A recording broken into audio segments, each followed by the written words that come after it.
Hello friends, welcome to our YouTube channel Agree with Aman. Today further continue our entomology series. Today discuss about the respiratory system of insect. हमारे humans की तरह insect भी O2 को consume करते हैं, oxygen को consume करते हैं और CO2 को रिलीज करते हैं। और जो एक्सचेंज ऑफ गैसेस होता है इंसेक्ट के अंदर, वो कहाँ किसके थ्रू होता है? ट्रैकिया के थ्रू। ट्रैकिया बेसिकली एक ट्यूबुलर स्ट्रक्चर होता है, एक ट्यूब की लाइक स्ट्रक्चर होता है, जहाँ से इंसेक्ट अपने गैसेस को एक्सचेंज करते हैं, बेसिकली उसको आदान प्रदान करते हैं और ये डिस्ट्रीब्यूट होते हैं पूरी in the body as a tracheal system. Means trachea का एक पूरा का पूरा नेटवर्क होता है इंसेक्ट की बॉडी के अंदर, जहाँ से वो बाहर CO2 को छोड़ देता है ट्रैकिया से और अंदर पूरे एक ऑक्सीजन को सप्लाई करता रहता है और अंदर से CO2 को इकट्ठा करता रहता है और बाहर की तरफ भेज देता है और O2 को अंदर सारे बॉडी में ले जाता है। और जो ट्रैकिया होते हैं कहाँ पे ओपन होते हैं? ये आउटसाइड जो बॉडी वॉल होती है इंसेक्ट की, उसकी एक छोटी सी ओपनिंग होती है वहां पे, जिसे हम स्पाइरेसल्स बोलते हैं या स्पाइरेकल्स, अलग अलग प्रोनाउंसिएशन हो सकती है अपने हिसाब से। जो ट्रैकिया है वो बॉडी के आउटर वॉल पे जाके रिलीज होते हैं एक छोटे से होल के थ्रू, स्मॉल ओपनिंग के थ्रू, उसको हम स्पाइरेसल्स बोलते हैं या स्पाइरेकल्स बोलते हैं। एक आर्टेरियल वाल्व भी प्रेजेंट होती है जो एक ओपनिंग और क्लोजिंग मैकेनिज्म को, स्पाइरेकल्स को, मीन्स इसमें क्या होता है बेसिकली, जब हमारा जरूरत नहीं तो वो क्लोज हो जाएगा और जब जरूरत है वो ओपन हो जाएगा। इसी को कंट्रोल कौन करता है? एट्रियल वॉल्व इसको कंट्रोल करती है, इसी मैकेनिज्म को कंट्रोल करती है हमारी एट्रियल वॉल्व। और जो ट्रैकिया होते हैं ये फर्दर आगे जाके हमारे छोटे छोटे, बहुत छोटी छोटी ब्रांचेज में डिवाइड हो जाते हैं, जिसे हम ट्रैक्यूल्स बोलते हैं। बिल्कुल जो माइन्यूट वॉल्स हो जाती हैं और जाके जो पर टिश्यू के हिसाब से इंसेक्ट के अंदर ऑक्सीजन को सप्लाई करने का काम करती हैं। और जो हमारे ट्रैकियल होते हैं, ट्रैकियल सिस्टम होता है, ये बेसिकली दो तरह का होता है, एक होता है ओपन और दूसरा होता है क्लोज। ओपन ट्रैकियल सिस्टम में हमारा जो स्पाइरेकल्स होते हैं, हमारे जो आउटर ओपनिंग थी वो सारी की सारी फंक्शनल होती हैं, मीन्स उनमें सारी की सारी काम करती हैं। और क्लोज ट्रैकियल सिस्टम में वो हमारी स्पाइरेसल्स होती हैं, स्पाइरेकल्स होती हैं, वो नॉन फंक्शनल होती हैं, मीन्स वो काम नहीं करती हैं। ये हमारे दो तरह के ट्रैकियल सिस्टम थे। और जो ट्रैकियाज हैं ये फाइन इलास्टिक छोटे छोटे ट्यूब लाइक स्ट्रक्चर होते हैं। मीन्स फाइन मतलब छोटे, इलास्टिक मतलब जो अपने जगह से थोड़ा बहुत हिल डुल तो नहीं कह सकते हम उनको, मीन्स थोड़ा इलास्टिक नेचर होता है इनका, जिनमें थोड़ी बहुत हल्की फुल्की मूवमेंट हो उसके।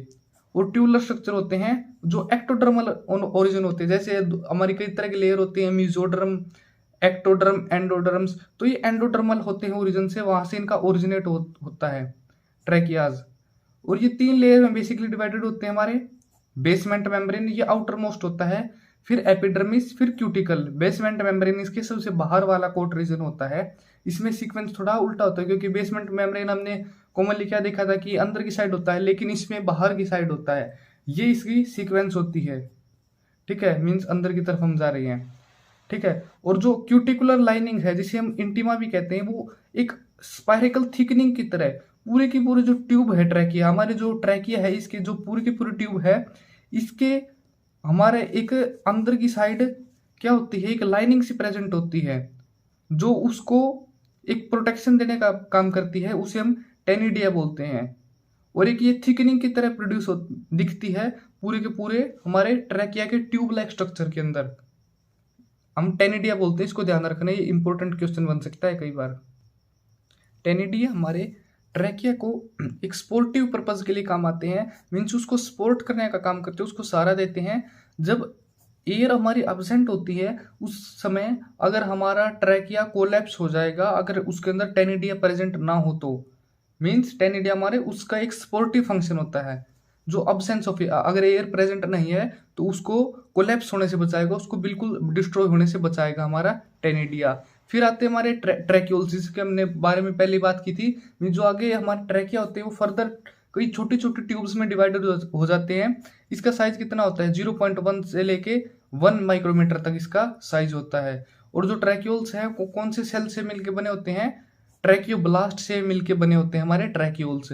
और जो ट्रैक्यूल्स होते हैं एक पूरा का पूरा नेटवर्क, एक पूरा का पूरा जाल बना देते हैं। विसरल ऑर्गन्स, हमारा स्टमक वाला रीजन, सारा का सारा नर्वस सिस्टम, सबको ये सब में फैल जाते हैं ये तो और वहाँ पे ऑक्सीजन डायरेक्टली सप्लाई करते हैं टिश्यूज को, हमारे डायरेक्ट पूरे के पूरे टिश्यूज में ऑक्सीजन को पंप करने का काम करते हैं हमारे ट्रैक्यूल्स, क्योंकि बहुत ज़्यादा माइन्यूट छोटा साइज होता है इनका, और छोटे साइज के कारण ये लगभग हर टिश्यू को पूरी तरह ये कवर कर लेते हैं।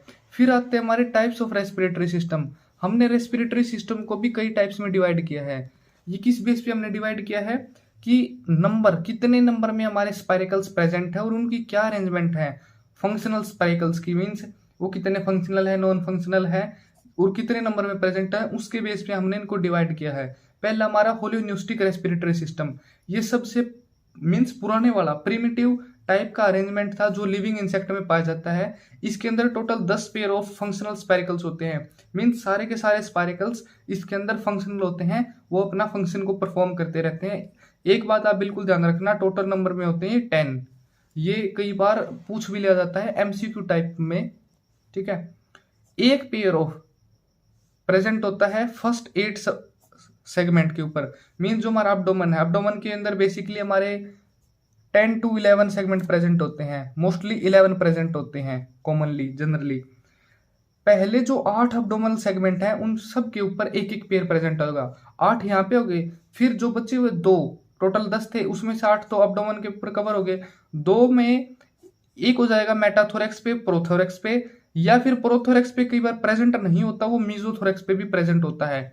मीन्स या तो मेटा पे हो जाएगा जो बिल्कुल पीछे वाला रीजन है थोरेसिक में, या फिर हमारे प्रो वाले रीजन पे हो जाएगा, या फिर हमारे कई बार वो मीजोथोरेक्स बीच वाले रीजन में भी प्रेजेंट हो जाता है। ये हमारा इसका होता है होलोन्यूस्टिक का। एग्जाम्पल क्या है इसका, बिबनोइड लार्वा या डिप्टेरा। एक बात आप ध्यान रखना, जो हमारा हेड वाला रीजन स्टार्टिंग में होगा, हेड के बाद थोरेक्स में हमारा प्रोथोरेक्स आता है, प्रोथोरेक्स के बाद मीजो, फिर मेटा, फिर अब्डोमेन के 11 सेगमेंट, ये इंसेक्ट की बॉडी होती है।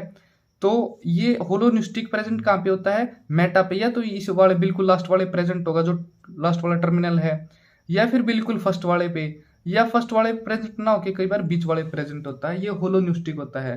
और एग्जाम्पल एक जरूर याद रखना, आप कोई भी याद कर लेना, बिबनोइड लार्वा या फिर डिप्टेरा वाले। फिर आते हैं हमारे हेमीन्यूस्टिक रेस्पिरेटरी सिस्टम। इसके अंदर एक या एक से ज्यादा स्पाइरिकल्स होते हैं, वो नॉन फंक्शनल होते हैं। होलोन्यूस्टिक के अंदर 10 थे, 10 के सारे फंक्शनल थे, सारे के सारे अपना काम परफॉर्म कर रहे थे। और इसके अंदर एक या तो नॉन फंक्शनल होगा या एक से ज्यादा पेयर नॉन फंक्शनल होंगे, वो अपना फंक्शन परफॉर्म नहीं करते हैं। इसके अंदर फर्दर हमने छोटी छोटी सब डिवीजन की हैं। सबसे पहला आता है पेरिन्यूस्टिक। पेरिन्यूस्टिक के अंदर जो प्रोथोरेसिक होते हैं या फिर अब्डोमिनल जो स्पाइरिकल्स होते हैं ये ओपन अप होते हैं, और जो मेटाथोरेक्स वाला था वो क्लोज होता है। मीन्स जो फर्स्ट थोरेसिक रीजन वाला प्रो हो गया वो ओपन होगा, और सारे के सारे 8 के 8 स्पाइरिकल्स हैं हमारे, ये ओपन होंगे अब्डोमेन वाले। सिर्फ एक कौन सा नहीं होगा, एक क्लोज होगा इसके अंदर, मेटा वाला।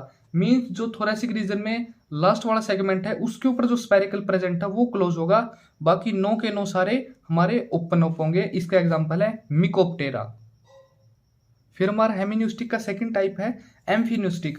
इसके अंदर जो प्रोथोरेसिक वाला होता है वो and the posterior diptera abdomen spiracles are open. Means जो पीछे वाले अब्डोमेन सेगमेंट है जो पोस्टीरियर है बिल्कुल लास्ट वाला, एक तो वो होगा, और एक प्रोथोरेसिक जो थोरेसिक रीजन में फर्स्ट वाला सेगमेंट था, ये होंगे सिर्फ ओपन अप, बाकी सारे के सारे क्लोज होंगे। इसका एग्जांपल है डिप्टेरियन मैगोट्स। प्रोथोरेक्स वाला हो गया एक तो ओपन अप, और एक लास्ट वाला अब्डोमेन सेगमेंट वाला हो गया ओपन अप, बाकी सारे के सारे क्लोज होते हैं इसके अंदर। एग्जांपल जरूर ध्यान रखना, डिप्टेरियन मैगोट्स। फिर प्रोपन्यूस्टिक आता है, प्रोन्यूस्टिक। इसके अंदर जो सिर्फ प्रोथोरेसिक स्पाइरिकल होता है ये ओपन होता है, जो सिर्फ फर्स्ट थोरेसिक सेगमेंट होता है वो वाला ओपन अप होता है, बाकी सारे के सारे नॉन फंक्शनल होते हैं, क्लोज्ड होते हैं। एग्जांपल है डिप्टेरियन प्यूपा। डिप्टेरियन मैगोट्स में कौन सा होता है, एम्फिन्यूस्टिक। फिर हमारा आता है मेटान्यूस्टिक। इसके अंदर जो लास्ट पेयर होता है हमारा अब्डोमेन स्पाइरिकल्स का, ये ओपन अप होता है, बाकी सारे के सारे क्लोज होते हैं। अब्डोमेन सेगमेंट का जो लास्ट वाला होता है सेगमेंट, वही स्पाइरिकल्स अपना फंक्शन परफॉर्म करता है। लार्वा ऑफ फैमिली, कौन सी फैमिली का लार्वा, इसके अंदर मेटान्यूस्टिक होता है, क्यूलिसिडेई के अंदर ये इस मेटान्यूस्टिक टाइप का देखा जाता है हमारा स्पाइरिकल्स का। फिर हमारा आता है थर्ड टाइप एपिन्यूस्टिक या रेस्पिरेटरी सिस्टम। इसके अंदर सारे के सारे स्पाइरिकल्स क्लोज होते हैं A to Z, कोई अपना फंक्शन परफॉर्म नहीं करता। फिर आप ये पूछोगे तो फिर इसमें एक्सचेंज कैसे होता है गैसेस का। एक्सचेंज होता है डिफ्यूजन के थ्रू मीन्स गैसेज अपने लेयर को आराम उसको क्रॉस करती हैं और अपना काम पूरा कर देती हैं, ऑक्सीजन को अंदर CO2 को बाहर, डिफ्यूजन के थ्रू। क्योंकि डिफ्यूजन कहाँ से काम करता है, हाई टू लो। अंदर CO2 की कंसंट्रेशन ज्यादा होगी, अंदर से CO2 बाहर की तरफ आ जाएगी, बाहर O2 की कंसंट्रेशन ज्यादा है तो वो अंदर की तरफ चली जाएगी। ये एपिन्यूस्टिक में होता है, डिफ्यूजन के थ्रू होते हैं। जो ओडोनाटा हमारा है उसके जो गिल्स हैं उनके अंदर एपिन्यूस्टिक टाइप का रेस्पिरेटरी सिस्टम देखा जाता है। फिर हमारा आता है हाइपरन्यूस्टिक। हाइपर मीन्स एक्स्ट्रा कुछ, जैसे हम कहते हैं ना हाइपर एक्टिव बंदा है ये, तो उसी तरह हाइपरन्यूस्टिक के अंदर 11 पेयर ऑफ स्पाइकल्स होते हैं। कॉमनली कितने होते हैं, 10, लेकिन ये कुछ हाइपर हो गया तो ये एडवांस हो गया कुछ। तो इसके अंदर 2 पेयर होते हैं मीजोथोरैक्सिक रीजन पे, एक एडवांस एक एक्स्ट्रा हो गया इसके अंदर मीजोथोरैसिक रीजन पे। जो बीच वाला 3 होते हैं हमारे, एक तो प्रो, एक मीजो और एक मेटा। थोरैसिक रीजन के 3 पार्ट हैं। जो हमारा बीच वाला है इसके अंदर 2 पेयर हो जाएंगे स्पाइरिकल्स के। एक पेयर होगा हमारा मेटा पीछे वाले पे, एक पेयर यहाँ पे होगा, और 8 बचे वो हमारे एब्डोमेन पे होते ही हैं। ये हमारा हाइपरन्यूस्टिक है, इससे ज्यादा कुछ नहीं है। डायप्लूरा इसका एग्जाम्पल है। और ट्रैकियल गिल्स की अगर हम बात करें तो एक्वेटिक लार्वा और प्यूपा के अंदर जो ट्रैकिया के गिल्स हैं वो पाए जाते हैं। अब आप एक बार इसका डायग्राम देख लो ताकि अगर आपको कहीं पे कोई दिक्कत हो तो वो क्लियर हो जाएगी। ये देखो, ये हमारा यहाँ से ये स्पाइरिकल की ओपनिंग है, यहाँ से हमारी एयर एंट्री मारती है अंदर, ठीक है। और ये हमारा ट्रैकिया है, ये सब का सारा ट्रैकिया का रीजन है, यहाँ तक फैला हुआ हमारा ट्रैकिया। उसके बाद ये छोटे छोटे देखो आप, ये फर्दर कितने टुकड़ों में डिवाइडेड हो गया, ये होते हैं हमारे ट्रैकियोल्स। और ये हमारा पूरा का पूरा ब्लड वाला, ब्लड तो वैसे इसमें ओपन अप सिस्टम होता है, कोई इसमें क्लोज वेन्स वगैरह कुछ नहीं होती। ये हमारे टिश्यूज हैं डायरेक्ट इंसेक्ट की बॉडी के, या फिर कोई डायरेक्ट ऑर्गन है तो उनके अंदर डायरेक्टली ऑक्सीजन सप्लाई हो रही है और यहाँ से CO2 रिलीज हो रही है। यहाँ से लेके यहाँ तक ये हमारा कौन सा रीजन है, जो यहाँ से स्टार्टिंग होती है और यहाँ पे इसकी एंडिंग होती है, ये हमारा ट्रैकिया है। फर्दर हमारे ट्रैक्यूल्स स्टार्ट हो जाते हैं। ये हमारी बॉडी वॉल है, क्योंकि बॉडी वॉल पे हमारा स्पाइरिकल्स का होल प्रेजेंट होता है। ये इसकी लाइनिंग है अंदर की साइड की, इंटीमा भी बोलते हैं हमको इसको। ये हमारा मेन ट्रैकिया है। ये हमारा फर्दर जो ट्रैकिया की ब्रांच है, छोटी वाली ब्रांच है, यहाँ से लेके यहाँ तक ये हमारी ट्रैकिया की ब्रांच आ गई। ये हमारा मेन ट्रैकिया आएगा और टोटल का टोटल ये सारा का सारा ट्रैकिया है ही। और ये इसके फर्दर ट्रैक्यूल्स है, ये आगे इसकी इंसेक्ट की बॉडी आ गई। ये हमारा इंसेक्ट का एक रेस्पिरेटरी सिस्टम का मेरे हिसाब से कंप्लीट डिटेल नॉलेज थी इसके बारे में। अगर आपको वीडियो अच्छी लगी हो तो लाइक करना, शेयर करना और चैनल को सब्सक्राइब करना बिल्कुल मत भूलना। Thank you friends.